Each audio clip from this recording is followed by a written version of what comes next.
guys, welcome to this episode on My App Tutor TV. In this episode we're going to be looking to create this little image in front of us here, which is the Learning Photoshop CC with My App Tutor image with a magnifying glass on the left hand side zooming in on the letter P. Without further ado, let's get started. Okay, this is how we're going to do it. I've got a blank canvas with a white background, as you can see here. And I say blank, no, I've actually got 4 elements on here. I've got 3 different bits of text. I've got the word learning, I've got Photoshop CC, and then with My App Tutor, and then I've got this red slash that I've called it over here. What we need to do now then is bring in the magnifying glass. So we can do this by going up to the File menu, selecting Place, and then navigate to where you've saved magnifying glass. Now you can get magnifying glass just like I did. I just googled it in a web browser, and I made sure that when I googled it I put in magnifying glass PNG and I get a PNG file. Now the benefits of a PNG file over any other image or JPEG that you might bring in is that this has transparency with it. So when I bring it in, as you can see here, you can see it's got transparency, so it's not got any white background to it, and it suits our purposes straight off, and we don't have to do anything else like erase the background. Now at the minute it's not quite in the position I want. I want it up here, sort of covering the P, but it's also at the wrong angle. So let's just rotate this to around this sort of angle here. And I want it just over the P like that, and when I'm happy with the position I've got it, I just click the checkbox. Now if the image you brought in wasn't a PNG file that has transparency with it and had a white background, for example, all you'd need to do is, when this came in, is just change the blend mode from normal over here to multiply, and it would get rid of the white background for you. Okay, so looking at our magnifying glass here, it's probably just that little bit too big, so I'm just going to check the box for show transform controls here so that I know I've got it selected, and then with my cursor I'm just going to adjust the size of this. And what I'm going to do is I'm going to grab one of the corners. Now I could do it this way, or a better way would be to come up to the edit menu here and go down to free transform, or use the keyboard shortcut Control T. And that changes it to this sort of outline here. But the benefits of this is that I can then pin the certain corner. Now I want to pin this corner down here because this is the bit that I want to keep. So I'm going to just press this little icon that represents the corner down here, so that when I do scale this, and I'm going to scale this proportionally by holding down the Shift button at the same time, it near enough stays up in this corner. It didn't do it exactly, but you get the general idea, and that's probably about where I want it there. Once I'm happy with it, once again I just click on the check mark here and that gives us that. Right, the next thing I need to do is we need to construct the lens. So what I'm going to do is I'm going to go up to the elliptical marquee tool here, and then I'm going to just click just outside here and then drag a circle for the size. Now if it doesn't match up exactly, the way to do this is to press the space bar, and then you can move your ellipse around and then just adjust the size of it so it's just the right size, and when you're happy with it you can let go. I probably got that a little bit too small, so I'm just going to Control Z and let's try it again. So let's just try that once more.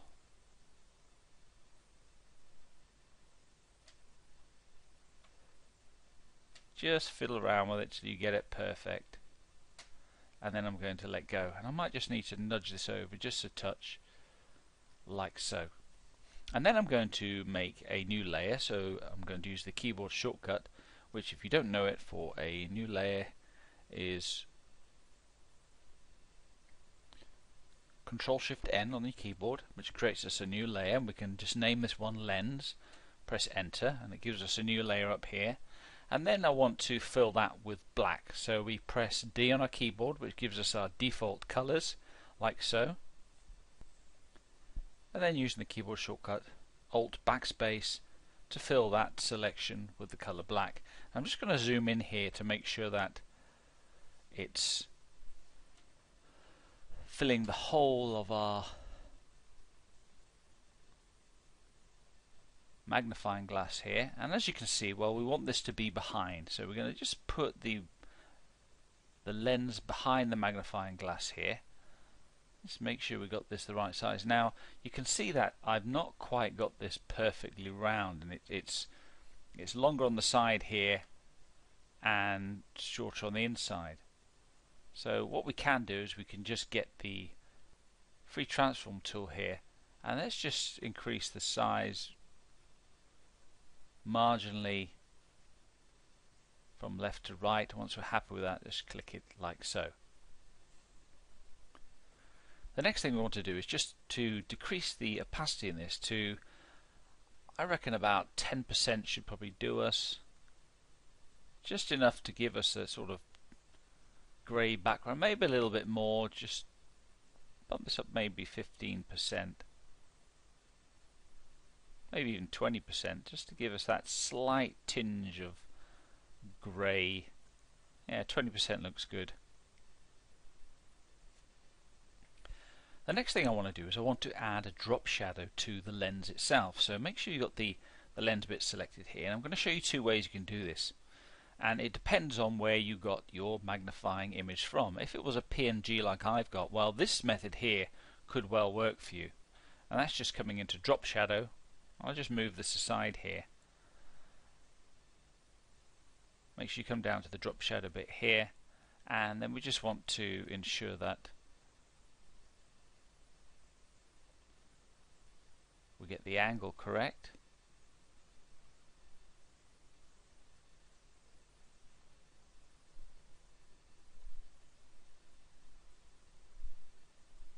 And then I just want to blur it a bit more.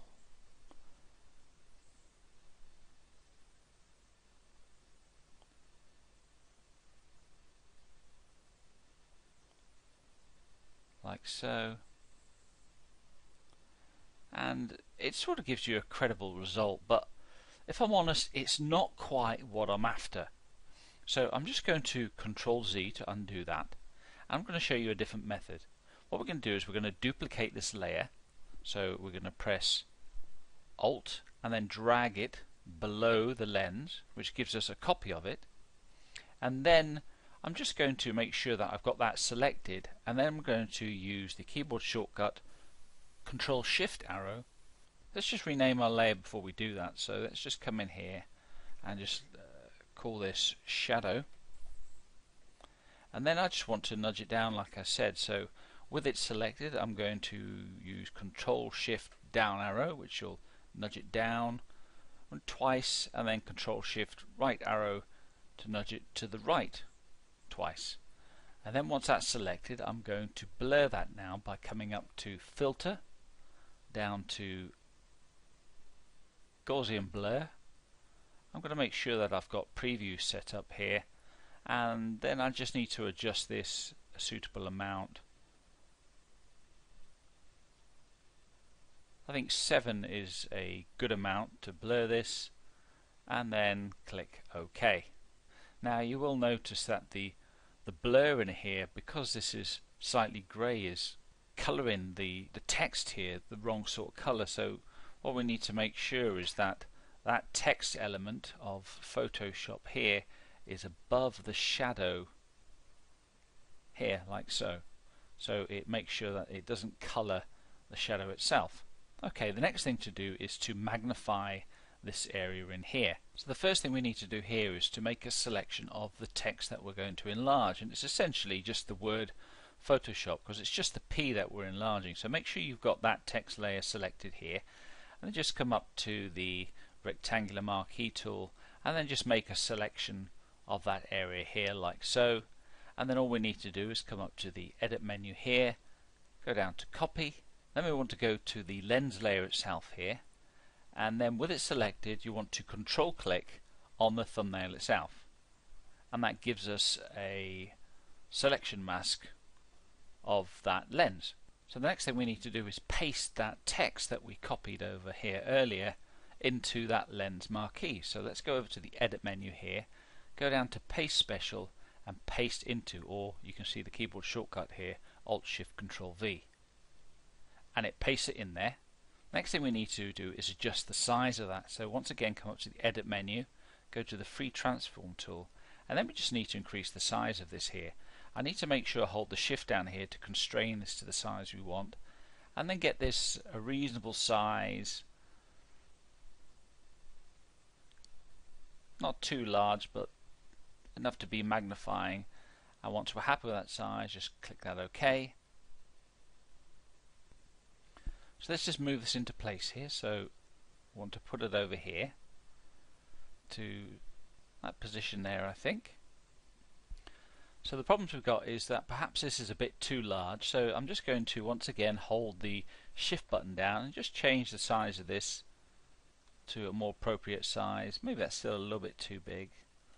There, maybe that should do us there. Click the little check, and then obviously the natural problem we've got is we can still see a portion of the P behind here. The first thing I want to do is I actually want to move this below the lens so that we get the lens effect adding on it. And then I also want to make sure that that portion of the P is not visible. So what we need to do is we need to create a mask for a particular portion of this here. So with the Photoshop text element here, we just come down to mask here, create a mask, and then anything that's painted black on this mask will become invisible. So let's get our paintbrush tool here, and then all I need to do is just paint in that area in here. So I'm just painting it out.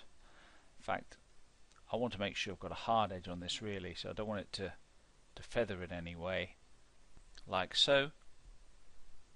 Once we're happy with that, the last thing I need to do really is this element here. It needs to be slightly lighter, because it's the magnifying glass, and that tends to happen when you use a magnifying glass. So this is the option we got. We could come to the opacity here and just drop the opacity down just enough to make it grey. About 65% should do us, and that is about all we need to do. So let me just press F twice on the keyboard, press Ctrl O to zoom this out, and there you go. There is our magnifying glass text learning Photoshop CC with my App Tutor.